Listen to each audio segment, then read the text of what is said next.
বিএনপির নাম ব্যবহার করে কেউ যেন অন্যায় না করে এই ব্যাপারে সতর্ক থাকার আহ্বান জানিয়েছেন দলের ভাইস চেয়ারম্যান ও সাবেক উপমন্ত্রী আব্দুস সালাম পিন্টু। যে কারণে আন্দোলন সংগ্রাম হয়েছে তা ভুলে না যাওয়ার আহ্বান জানিয়েছেন বিএনপির ভাইস চেয়ারম্যান আব্দুস সালাম পিন্টু। 17 বছর পর কারামুক্ত হয়ে 24 ডিসেম্বর গেল মঙ্গলবার দলের প্রতিষ্ঠাতা জিয়াউর রহমানের সমাধিতে শ্রদ্ধা নিবেদন শেষে নেতা কর্মীদের উদ্দেশ্যে তিনি এই আহ্বান জানান। পিন্টু বলেন, মিথ্যা মামলার 17 বছর কারাগারে বন্দী ছিলাম। আমার মায়ের জানাজায় আমাকে যেতে দেওয়া হয়নি। আমার স্ত্রীর বিরুদ্ধে মিথ্যা ও হয়রানিমূলক মামলা হয়েছিল, যে কারণে আন্দোলন সংগ্রাম হয়েছে তা ভুলে না যাওয়ার আহ্বান জানিয়ে বিএনপির এই নেতা বলেন, আমরা দেশ গড়তে কাজ করব, তারেক রহমানের নেতৃত্বে স্বপ্নের বাংলাদেশ গড়ে তুলব।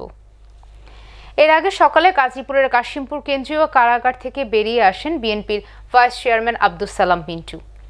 নেতা কর্মীদের ফুলেল শুভেচ্ছায় সিক্ত হন তিনি। টাঙ্গাইল জেলা বিএনপির প্রতিষ্ঠাতা সাধারণ সম্পাদক ছিলেন আব্দুস সালাম পিন্টু। তিনি 1991-96 সালের 15 ফেব্রুয়ারি ও 2001 সালের জাতীয় সংসদ নির্বাচনে টাঙ্গাইল 2 আসন থেকে সংসদ সদস্য নির্বাচিত হন। 2001 সালে তিনি শিক্ষা উপমন্ত্রীর দায়িত্ব পান।